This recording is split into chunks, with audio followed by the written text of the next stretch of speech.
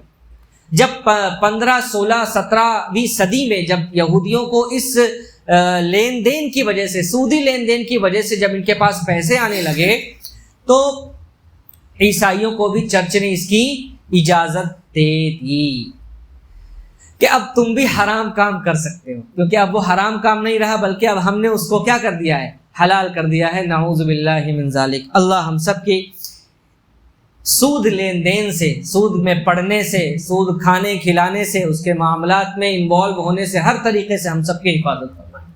یہ ایسا گڈھا ہے نا، اس گڈھے میں قدم رکھنے کے بعد کوئی یو ٹرن نہیں ہوتا ہے، کم بیک نہیں ہوتا ہے. پھر آدمی یا تو اپنا پورا لوٹا دے تو ہی واپس آ سکتا ہے. دیکھو نا ہمارے نوجوان آج کل ای ایم آئی پر کریڈٹ کارڈ مل گیا ہے، وہ پلاسٹک والا. پہلے کریڈٹ کارڈ کم لوگوں کو ملتا تھا، اب ہر ایک کو کریڈٹ کارڈ دیا جا رہا ہے. آپ مال میں جائیے, میٹرو اسٹیشن میں جائیے, لوکل پر جائیے, کریڈٹ کارڈ لوگے کیا؟ کریڈٹ کارڈ ایسا بک رہا ہے جیسے مطلب ہم کو لگتا ہے کہ میرے پاس کریڈٹ کارڈ ہے تو آئی ایم سم تھنگ. حالانکہ یو آر ٹریپڈ. اب تم ایک جال میں پھنس چکے ہو, ایسے جال میں کہ تم پیسے خرچ کرتے چلے جاؤ گے اور ای ایم آئی پہ ایم آئی بڑھاتے جاؤ گے اور اس کو کبھی بھر نہیں پاؤ گے. کیونکہ پیسہ ابھی نہیں دینا ہے, بعد میں دینا ہے. ٹھیک ہے نا, ای ایم آئی کتنی آ رہی ہے؟ 15,000 کا ہے, 3,000 کی ای ایم آئی بھر لوں گا آرام سے.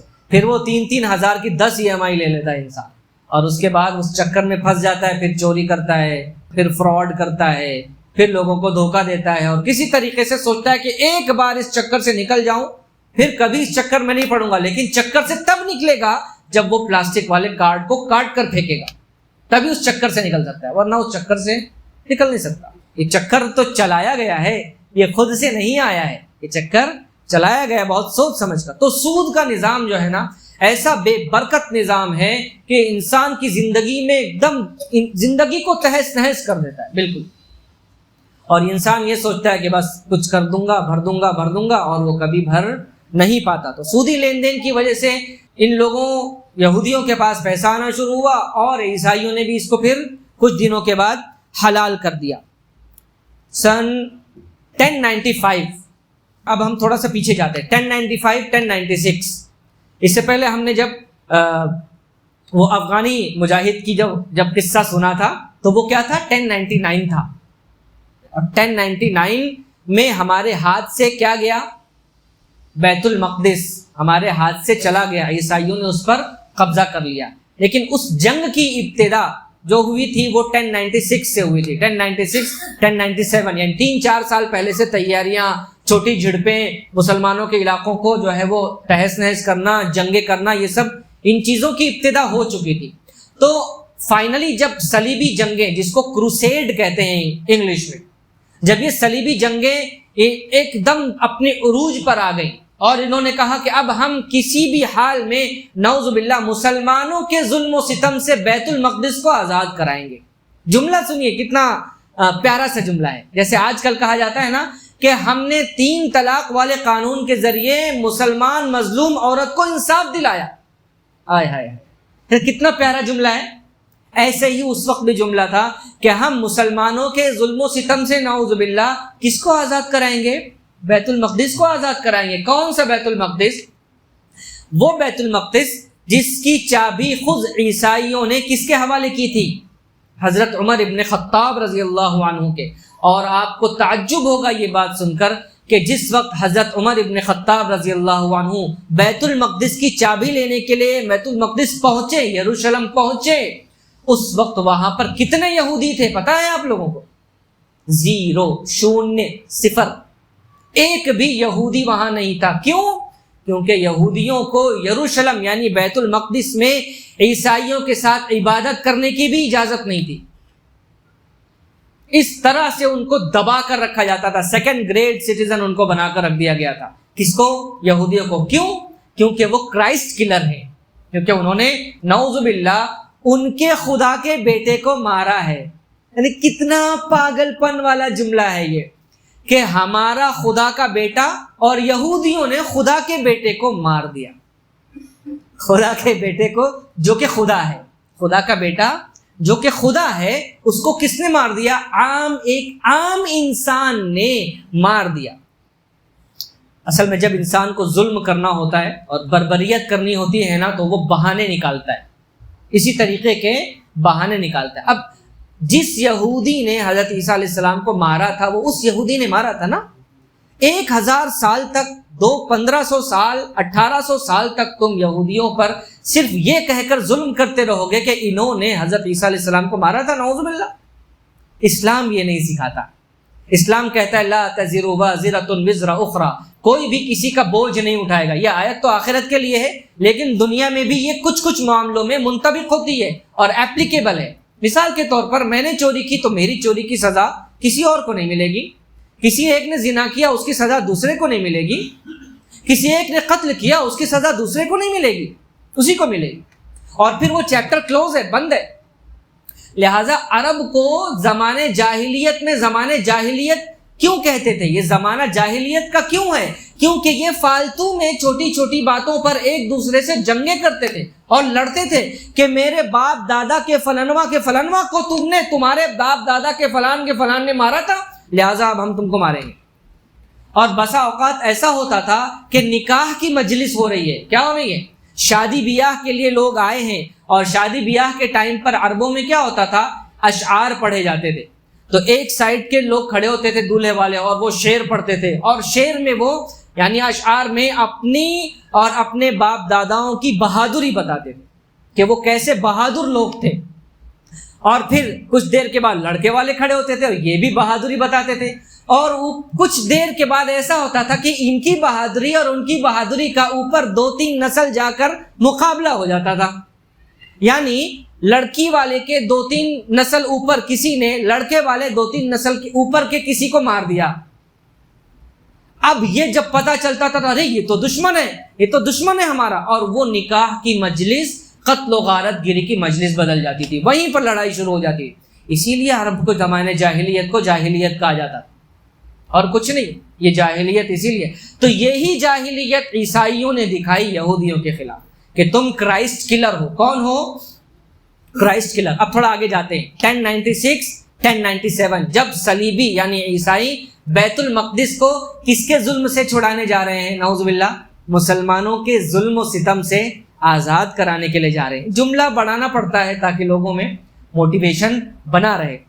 حالانکہ اس زمانے کی طرح اس زمانے میں جو ہے وہ سواریوں کی رفتار اتنی تیز نہیں ہوتی تھی، اور نہ ویڈیوز تھے کہ اصل حالات کا پتہ چلے، تو لوگ پروپیگنڈا بہت آسانی سے کر لیتے تھے، کیونکہ بھائی جو خبر آ رہی ہے اس کو ماننا ہی ہے۔ بادشاہ سلامت نے بولا ہے تو ماننا ہی ہے، کراس ویریفیکیشن کریں تو کیسے کریں۔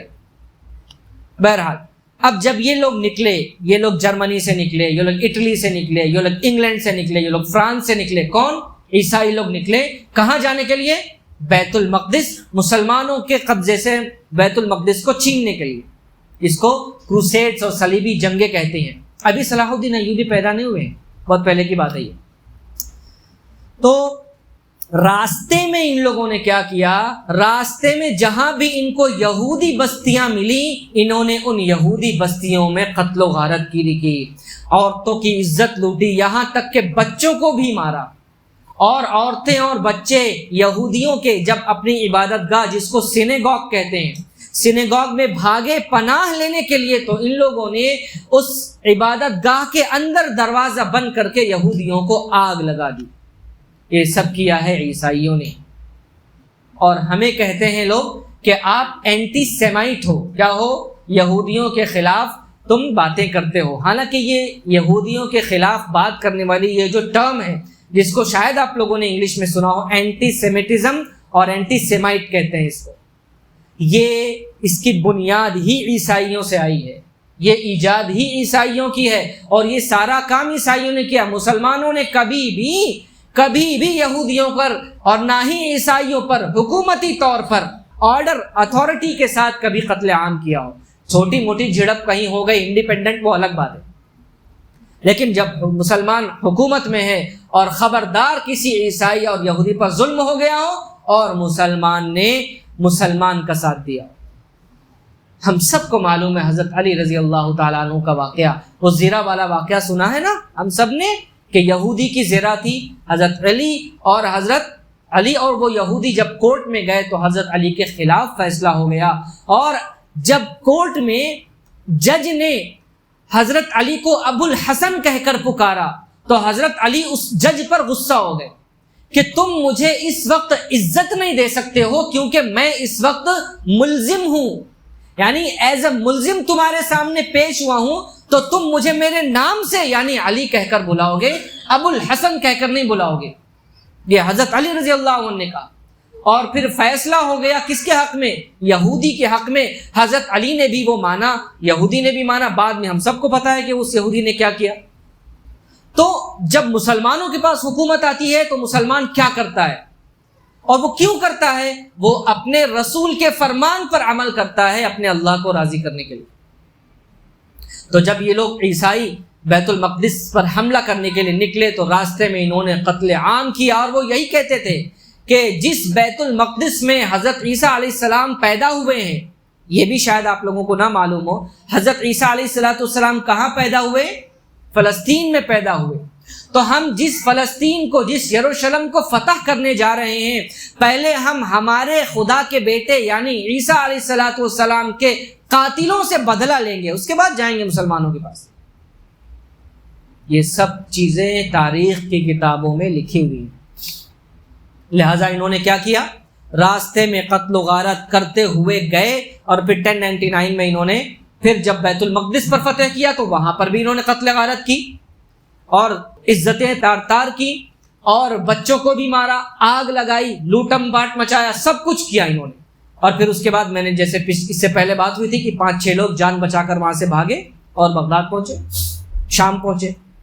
بہرحال تو اب بیت المقدس فتح ہو گیا 1099 میں، اور عیسائیوں کی حکومت آ گئی، اور اس حکومت میں پھر ہم سب کو معلوم ہے کہ وہ یہودی کون ہے؟ سیکنڈ کلاس سٹیزن ہے، یا تو یہاں رہو عیسائی بن جاؤ، اپنا مذہب تبدیل کر لو، یا تو یہاں سے جاؤ۔ لہٰذا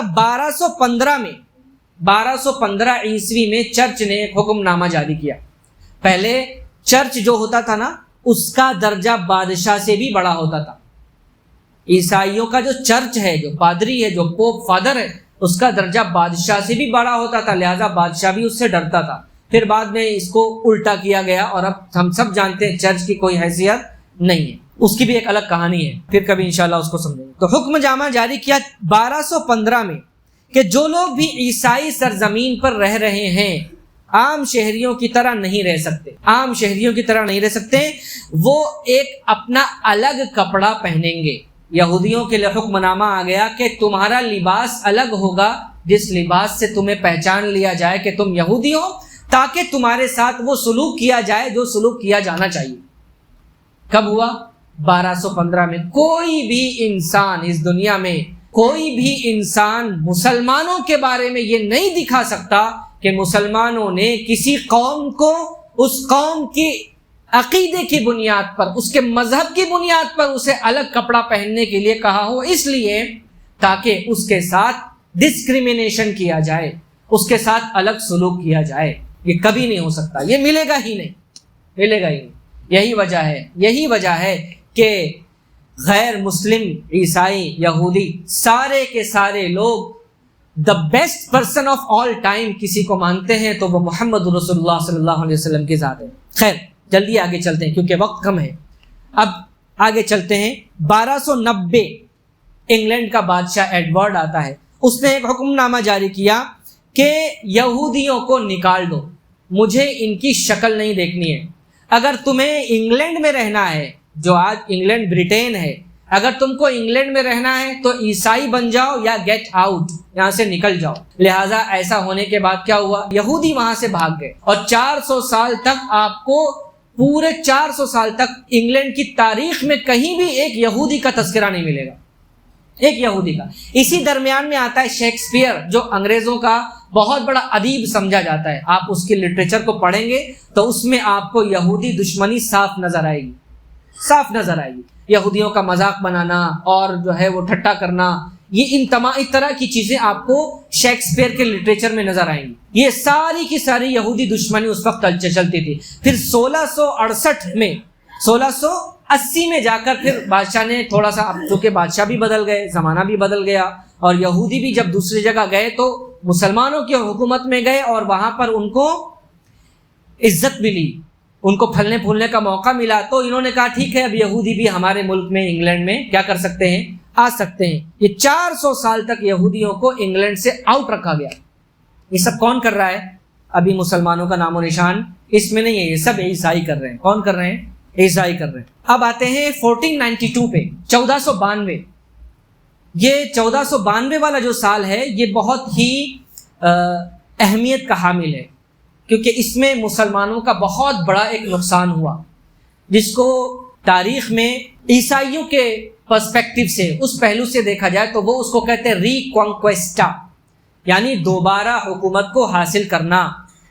انہوں نے 1492 میں کیا کیا؟ یہ شروع ہو گیا تھا اسی وقت سے، 1000 عیسوی سے ہی، 1096 سے ہی صلیبی جنگیں شروع ہو گئی تھی، لیکن صلاح الدین ایوبی رحمۃ اللہ علیہ آئے اور پھر واپس سے بیت المقدس کو اپنے ہاتھ میں لیا، تو وہاں تو یہ لوگ نہیں جا پائے، لیکن دوسری طرف اسپین کا علاقہ خاص طور پر جس کو اندلس کہتے ہیں، علامہ اقبال کے اشعار میں بھی اس کا تذکرہ ملے گا، اندلس، یہاں پر کیا کیا ان لوگوں نے، انگریزوں نے، چونکہ آپ اگر میپ میں دیکھیں گے نا تو یہ اوپر سے فرانس اور ان تمام چیزوں سے کافی قریب ہے، تو قرطبہ میں خاص طور پر مسلمانوں کی جو حکومت تھی جو کئی سو سال تک چلتی آ رہی تھی اس کو انہوں نے زائل کر دیا 1492 میں، 1492، اور یہ ایک راجا اور ایک رانی جن کی شادی ہی صرف اسی لیے کرائی گئی تھی کہ عیسائی دنیا ایک ہو جائے، کیونکہ آپس میں ان کی بہت لڑائیاں تھیں، تو ان لڑائیوں کو ختم کرنے کے لیے فرڈینینڈ اور ایزابیلا، یہ ایک جوڑا ہے راجا رانی کا، ان کی شادی کرائی گئی اور پھر عیسائی ایک جھنڈے کے تلے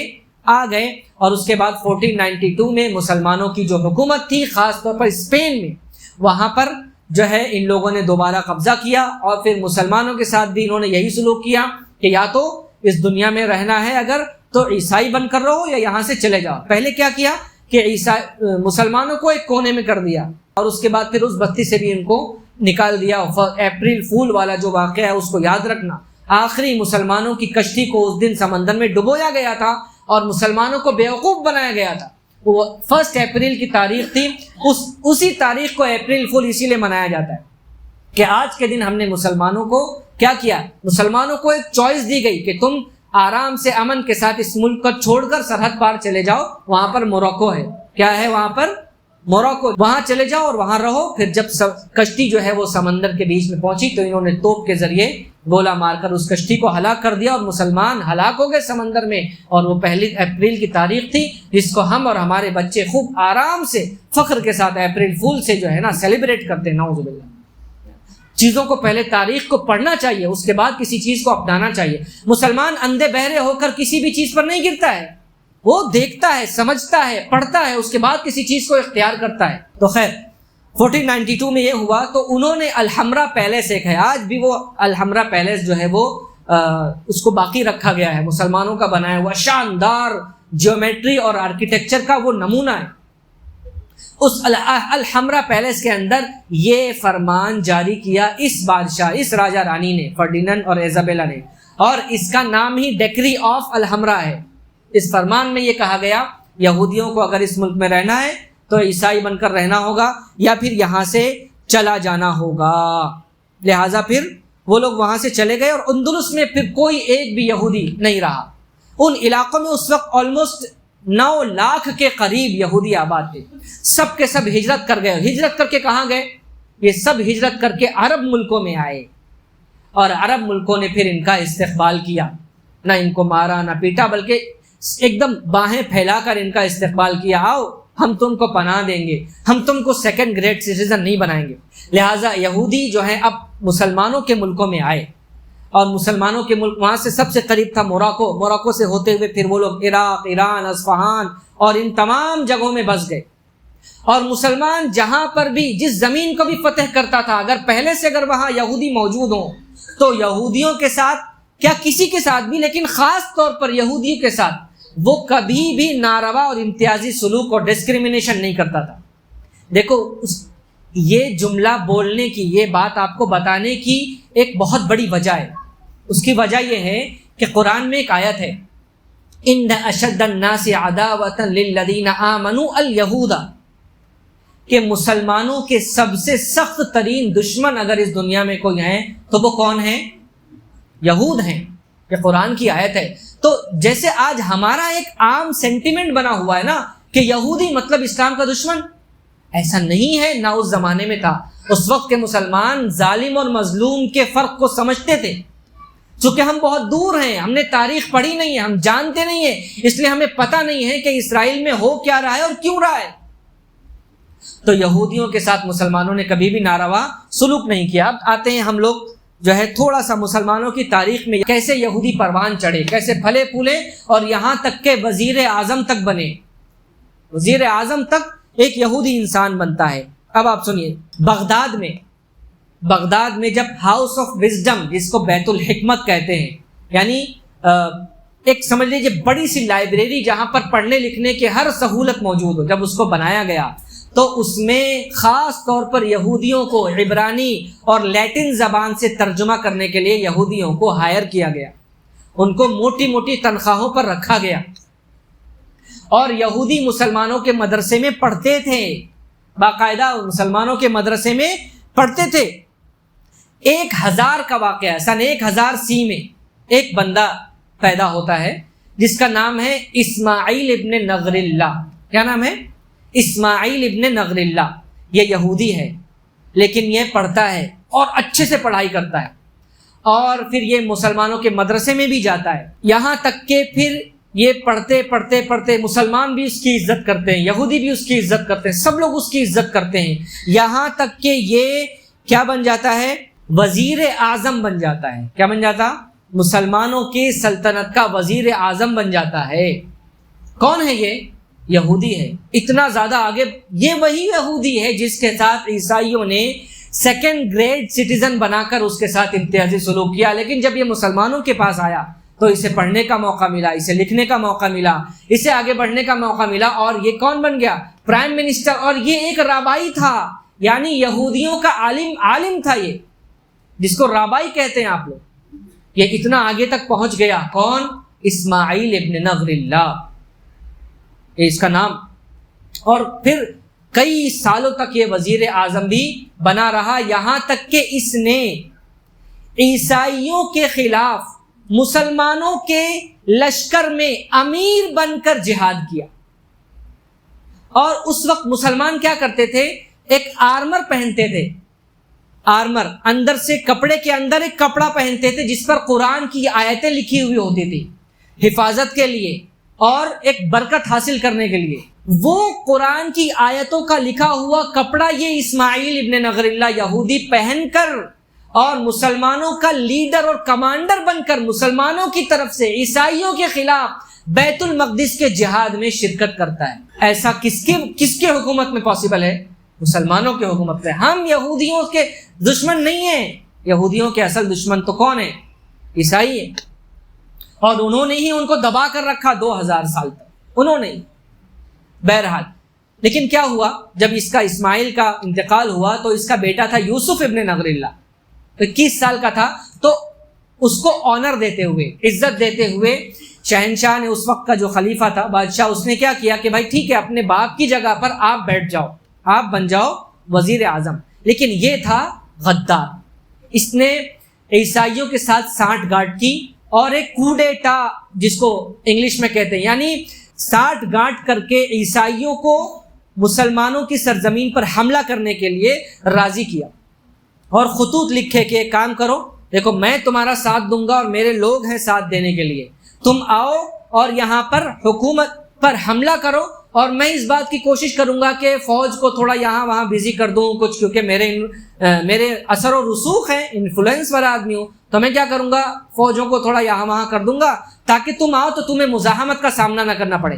وہ خط پکڑا گیا کیونکہ مسلمان بھی بیوقوف نہیں تھا، اس کے پاس بھی جاسوس ہوتے تھے، اور وہ جاسوس بکاؤ نہیں ہوتے تھے ہم لوگوں کی طرح۔ اب یار ہے بکنے کا زمانہ، پھر ہم لوگ بک جائیں گے۔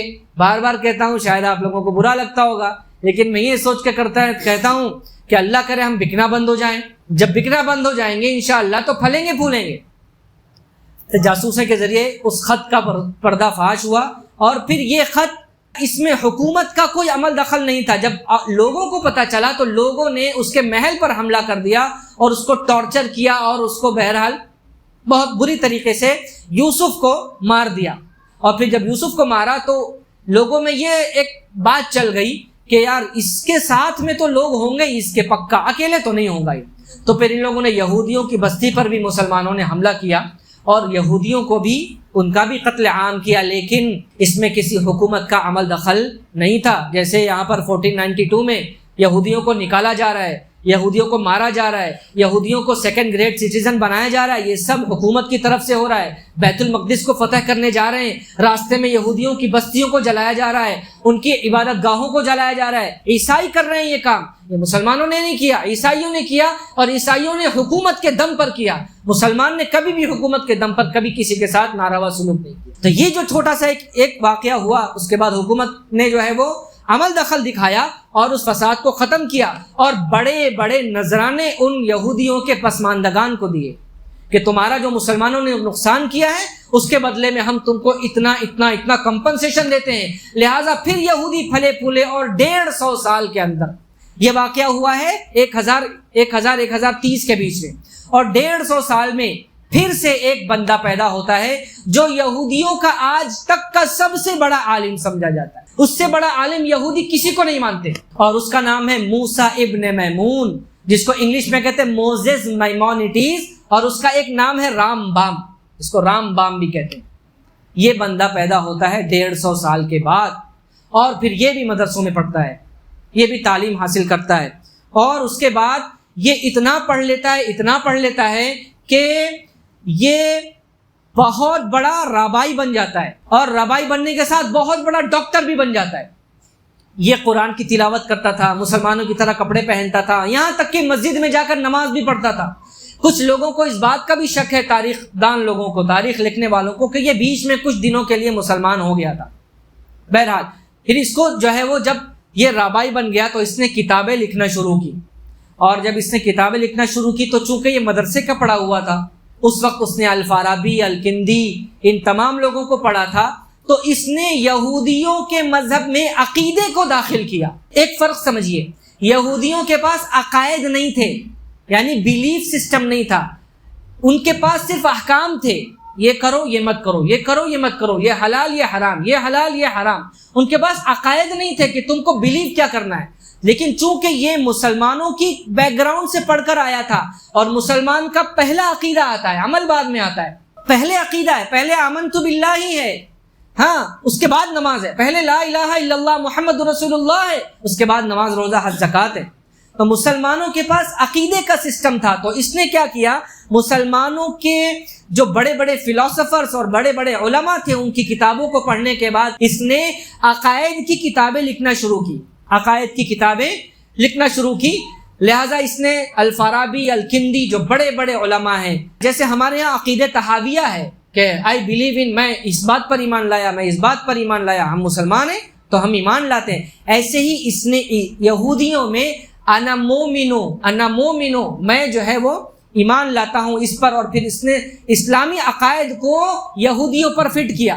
کاپی پیسٹ پورا نہیں کیا, کیونکہ پڑھا لکھا انسان تھا, تھنکر تھا, انٹلیکچوئل تھا, لیکن بہت سارے عقائد اس نے اس میں داخل کیے, جیسے خدا کا ایک ہونا, اس کے ساتھ کوئی شریک نہیں ہے, اور ایک دن جو ہے وہ مسیح آنے والا ہے, یعنی مسیح آنے والا ہے, یعنی کوئی واپس دوبارہ زندہ ہوگا اور ہم کو بچائے گا. یہ تمام عقائد اس نے یہودی مذہب میں داخل کیے. اور آج بھی یہودی 13 پوائنٹ کریڈ پڑھتے ہیں, یعنی 13 نکاتی عہد نامہ. جب بھی یہودی صبح اٹھتے ہیں تو 13 نکاتی یعنی 13 پوائنٹ کا ایک عہد نامہ پڑھتے ہیں. وہ عہد نامہ بھی اسی موزیس مائمونیٹیز, جس کو موسیٰ ابن میمون عربی میں کہتے ہیں, اسی کا بنایا ہوا ہے. اب تھوڑا سا انٹرسٹنگ بات سنیے, کیا ہے. یہی موسیٰ ابن میمون, چونکہ یہ بہت ہی بڑا فزیشین بھی تھا, ڈاکٹر بھی تھا, یہ چیف ڈاکٹر بنتا ہے کس کا, حضرت صلاح الدین ایوبی رحمۃ اللہ علیہ.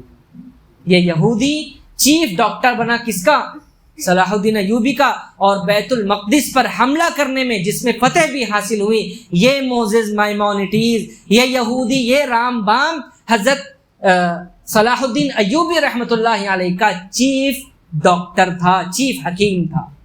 آپ بلیو کر سکتے ہو کوئی یہودی مسلمان کے اتنا قریب رہا ہو. ہم کبھی بھی یہودیوں سے, ہم نے کبھی دشمنی نہیں کی, کبھی بھی یہودیوں سے ایز اے یہودی دشمنی نہیں کی ہم نے, اور نہ ہی عیسائیوں سے ہی کی ہے. کوئی عیسائی نہ سمجھے کہ بھائی ہمیں تو, ہمارا تو تذکرہ ہی نہیں. مسلمان اللہ کے لیے محبت کرتا ہے اور اللہ کے لیے نفرت کرتا ہے. مسلمان کے لیے اس کا مذہب, اس کے رسول کی امیج, اس کا دین ایمان پہلے ہے. دنیاوی منفعت, بادشاہت, حکومت سب بعد میں, سب ٹھوکر پر ہے. اگر اللہ راضی ہے تو سب ٹھیک ہے, اللہ ناراض ہے تو سب قدم کی ٹھوکروں پر ہے. تو یہ رام بام یہ بڑا عالم بنا, اور پھر اس نے عقیدے کی کتابیں بھی لکھی. ٹھیک ہے, اب ہم آتے ہیں, یہ تب چلا. پھر سے کیا ہوا, عیسائی دنیا میں یہودیوں کے خلاف پھر سے نفرت بڑھتی گئی, اور پھر اب ہم قریب آتے ہیں ہٹلر کے زمانے میں. ہٹلر, آپ سب کو معلوم ہے کہ ہٹلر نے کس کا قتل عام کیا, یہودیوں کا بہت بری طریقے سے مارا، بہت زیادہ بربریت کا مظاہرہ کیا۔ ایک ایمان والا مسلمان ہونے کی حیثیت سے کبھی بھی اس بات پر خوش نہیں ہو سکتا۔ ہم لوگ جو ہے نا وہ ایک ڈائلاگ بھی کافی بیان کرتے ہیں کہ ہٹلر نے کہا تھا کہ میں کچھ یہودیوں کو چھوڑ رہا ہوں تاکہ دنیا کو پتہ چلے کہ میں نے ان کو کیوں مارا تھا۔ اگر اس جملے کو ہم خوش ہو کر اور آج کل کے حالات کو جسٹیفائی کرتے ہوئے بیان کرتے ہیں تو سچے ایمان والے ہم نہیں ہو سکتے۔ مسلمان کبھی بھی مظلوم کے خلاف نہیں جا سکتا، مسلمان ہمیشہ ظالم کے خلاف تھا۔ اور چونکہ ہٹلر نے معصوم لوگوں کو قتل کیا، بچوں کو، عورتوں کو گیس چیمبرز میں ان کو ڈال کر، ان کو سفوکیٹ کر کے ان کا جو ہے وہ دم نکال دیا، ان کو جلا دیا، دیوار کے کنارے کھڑے کر کر گولی مار دی، اور کیا کیا ظلم اس نے نہیں کیا۔ مسلمان کبھی بھی اس پر راضی نہیں ہو سکتا۔ اور اگر میں ہوتا تو میں یقیناً اس وقت ہٹلر کے خلاف کھڑا ہوتا، اور اس وقت کے مسلمانوں نے یہی کیا۔ 1492 میں بھی جب یہودی بھاگے اور بھاگ کر مسلمانوں کے زمینوں میں آئے تو اس وقت تھے سلطان محمد II، اس وقت تو مسلمانوں کے خلیفہ تھے خلافت عثمانیہ کے۔ انہوں نے فرمان جاری کیا کہ کوئی بھی مسلمان یا کوئی بھی یہودی یا عیسائی یا کوئی بھی اگر یہودیوں کے ساتھ ناروا سلوک کرے گا، ڈسکریمنیشن کرے گا، ان کو ستائے گا، اس کو پریشان کرے گا، تو حکومت خود اس کو سزا دے گی۔ یہ مسلمانوں کا اعلان تھا اس وقت بھی، اور ابھی جب ہٹلر یہودیوں کا قتل عام کر رہا ہے، اس وقت ہے سلطان محمد V۔ انہوں نے بھی یہودیوں کو اپنے بھائی یہودی کیسے پہنچ گئے یہاں پر یروشلم میں، یہودی کیسے پہنچ گئے ایران اصفہان اور عراق میں؟ جب وہاں سے بھگائے گئے، مارا گیا، تو یہ مسلمانوں نے، عربوں نے ان کو جو ہے اپنے دل سے، سینے سے لگایا اور قبول کیا ان کو، اور اپنی زمینوں میں جگہ دی ان کو۔ ایسے ہی ایک زمانہ تھا، بیچ میں کچھ وقت آیا جب فرانس پر ہٹلر نے جو ہے قبضہ کر لیا، اور فرانس پر ہٹلر نے قبضہ کیا تو انہوں نے مسلمانوں کو سیکنڈ گریڈ سٹیزن بنا دیا۔ مسلمان کوئی رائٹس نہیں تمہارے، سیکنڈ گریڈ سٹیزن بن کے رہو۔ مسلمان کے لیے زندگی اس دنیا میں رہنا، کسی بھی جگہ وہ رہ سکتا ہے جہاں وہ اللہ کو راضی کر سکتا ہو، جہاں وہ عبادت کر سکتا ہو، جہاں وہ اللہ کے دین کی طرف لوگوں کو بلا سکتا ہو، جہاں وہ قرآن پڑھ سکتا ہو۔ لہٰذا ان تمام چیزوں پر تو ممانعت نہیں تھی، لیکن سیکنڈ گریڈ سٹیزن بنا دیا تھا ہٹلر نے۔ تھوڑی دیر لگے گی، آج تھوڑا سا اس کو کمپلیٹ کرتے ہیں۔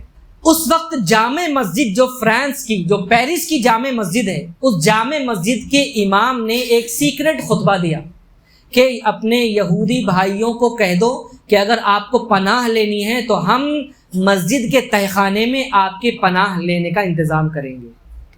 یہ مسلمانوں نے کیا یہودیوں کے ساتھ، یہ سب بھلا دیا گیا۔ لہٰذا کچھ لوگوں کو پناہ دی، اور جو لوگ نہیں رہنا چاہتے تھے، ہجرت کرنا چاہتے تھے، ان کو فیک ID کارڈز بنا کر دیے کہ تم مسلمان بن کر اس ملک سے آسانی سے جا سکتے ہو۔ یہودی بن کر جاؤ گے تو تمہیں چیک پوسٹ پر مار دیں گے، لیکن مسلمان بن کر جاؤ گے، تم اپنا ID کارڈ دکھاؤ گے۔ تو چونکہ وہ امام تھا، اس نے ID کارڈ، اس کے پاس یہ اتھارٹی تھی کہ وہ کس کو مسلمان کا ID کارڈ بنا کر دے سکتا تھا۔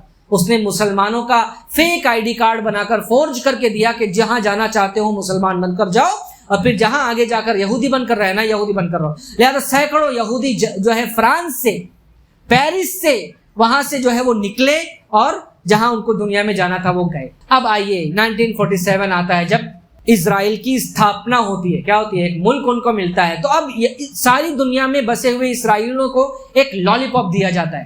کیا دیا جاتا ہے؟ کہ ہولی لینڈ پر آ جاؤ، اب ہمارا اپنا ایک ملک ہے، اس ملک میں آ جاؤ، ہم تم کو زمین دیں گے، تم کو روزگار کے مواقع دیں گے، تمہارا ایک سٹیٹس ہوگا، تمہارا ایک ملک ہوگا، تمہیں جزیہ نہیں دینا پڑے گا۔ یہ بھی کہا جاتا تھا کہ جزیہ نہیں دینا پڑے گا تم کو۔ بہرحال یہ سب آئے۔ اب آتے ہیں، تھوڑا سا دیر لگے گی، آج تھوڑا سا آپ لوگ جو ہے نا اسے کمپلیٹ کرنے دیجیے، کیونکہ پھر وہ اگلی بار میں وہ بات نہیں رہے گی۔ یہودیوں میں 3 بڑے فرقے ہیں، 3 بڑے فرقے، اور تینوں کے الگ الگ تاریخ ہے۔ سب سے اوپر والا جو ہمارے ہندوستان میں جیسے ہندوؤں میں برہمن سب سے اوپر ہے، ایسے یہودیوں میں اشکنازی ایک فرقہ ہے۔ اشکنازی وہ اپنے آپ کو سب سے ٹاپ والے یہودی مانتے ہیں، اور یہی وہ لوگ ہیں جو زائنزم کے جو ہے نا کے دعوے دار ہیں اور اس کو امپلیمنٹ کرنا چاہتے ہیں۔ یہ وہ یہودی ہیں جو یوروپین کنٹریز میں رہے، اور یہ موسٹلی وائٹ ہیں، اور اکثر ان کے داڑھی نہیں ہوتی ہے۔ یہ وائٹ یہودی ہیں، جیسے آپ لوگ دیکھو گے جو اسرائیل کا وزیر اعظم ہے اس کی داڑھی ہے، لیکن یہودیوں کے مذہب میں داڑھی رکھنا یہ بہت اہم بات ہوتی ہے اور بہت زیادہ تقوی کی علامت ہوتی ہے۔ اشکنازی سب سے اوپر، اس کے بعد دوسرے نمبر پہ آتا ہے سفارڈین۔ سفارڈین یہ وہ یہودی ہیں جو اندلس اور اسپین کے علاقے میں پہلے رہتے تھے اور اس کے بعد وہاں سے یہ ہجرت کر کے کہاں پہنچے؟ اسرائیل میں پہنچے۔ اور تیسرے نمبر کے جو یہودی ہیں وہ مزراہی ہیں۔ مزراہی، یہ مزراہی وہ یہودی ہیں جو عرب کنٹریز میں رہے اور عربوں کے حکمرانی کے تحت یہ رہے اور اس کے بعد یہ ہجرت کر کے وہاں پہنچے۔ آج بھی اسرائیل میں یہ جو ایک نمبر والے یہودی اپنے آپ کو کہلاتے ہیں اشکنازی، یہ اپنے آپ کو پرو سمجھتے ہیں اور یہ دوسروں کی حکومت، انہوں نے لالی پاپ دیا کہ آؤ اسرائیل میں تم کو سب کچھ ملے گا، لیکن کچھ نہیں دیا۔ پارلیمنٹ میں اشکنازیز کا قبضہ، حکومت میں ان کا قبضہ، ان کا دبدبہ، بڑی بڑی فیکٹریز ان کی، اسلحہ کی فیکٹریز ان کی، سب کچھ ان کی ہے۔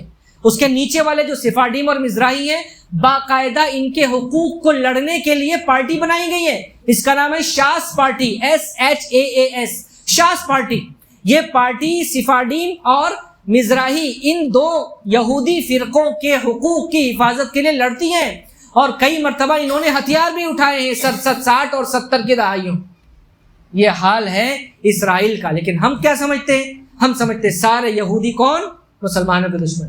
بہرحال یہ تھی مسلمانوں کے ساتھ، مسلمانوں کی یہودیوں کے ساتھ محبت اور ان کے ساتھ رواداری، اور کیسے انہوں نے ان کو اس قرآن کی آیت کے ہونے کے باوجود ان کو کس طریقے سے گلے سے لگایا، ان کو وزیر اعظم بنایا، فوج کا کمانڈر بنایا۔ صلاح الدین ایوبی رحمۃ اللہ علیہ کے چیف ڈاکٹر، چیف فزیشین ہیں یہی رام بام، اور یہ رام بام اس نے عقائد کو داخل کیا یہودیوں میں، بہرحال مسلمانوں کی کتابوں سے پڑھ کر۔ اللہ ہم سب کو، میرے محترم بزرگوں دوستوں، سمجھ کی توفیق عطا۔ ہم لوگوں کو تاریخ پڑھنی چاہیے کہ اصل میں عیسائیوں کی اور مسلمانوں کی اور یہودیوں کی تاریخ کیا ہے۔ اب یہ مسئلہ جو اسرائیل کا ہے نا، یہ مسئلہ مسلمان کبھی بھی یہودی دشمن رہا ہی نہیں ہے۔ اینٹی سیمیٹزم یہ اور اینٹی سیمائٹ یہ مسلمانوں کی ایجاد کردہ ٹرمینالوجی ہی نہیں ہے، یہ عیسائیوں کی ایجاد کردہ ٹرمینالوجی۔ اور ہٹلر بھی ایسے ہی اچانک سے نہیں آ گیا تھا، اس کے پیچھے وہی چیزیں، وہی جو ہے نا افکار اور وہی جذبات جو ہے نا وہ موٹیو تھا، وہ نوشن تھا کہ یہ لوگ کرائسٹ کلر ہیں، انہوں نے عیسیٰ علیہ السلام کو نعوذ باللہ قتل کیا ہے، لہٰذا ان کو بھی قتل کرنا ہے۔ اور اسی وجہ سے اس نے مسلمانوں نے کبھی بھی حکومت میں رہتے ہوئے اور اپنے اثر اور رسوخ کا استعمال کرتے یہودیوں کو نہیں مارا، کبھی نہیں مارا۔ اللہ کرے ہم اس بات کو سمجھیں، اور دنیا کو بھی اس تاریخ کا علم نہیں ہے، لوگوں کو، لوگ پڑھتے نہیں ہیں۔ یہ جو رام بام ہے نا، رام بام مکمل اس کی زندگی اور اس کے انٹلیکچوئل جو لائف تھی وہ انسائکلوپیڈیا آف اسٹینفورڈ یونیورسٹی کے آن لائن میں آپ دیکھو گے تو مل جائے گا کہ یہ رام بام کون تھا اور اس نے کس طریقے سے یہودی مذہب کو ریولیوشنائز کیا اور اس میں عقائد کو داخل کیا، اور کس طریقے سے آج کیا یہودی اس کو کیا مانتے ہیں۔ بس ایک نبی کا درجہ نہیں دیا اس کو، باقی یہودی اس کو سب سے بڑا پیشوا اپنا مانتے ہیں۔ اللہ میرے محترم بزرگوں دوستو ہمیں حالات کو سمجھتے ہوئے اور دین پر واپس آنے کی اور سچا مسلمان بننے کی توفیق عطا فرمائے۔ وآخر دعوانا الحمدللہ رب العالمین۔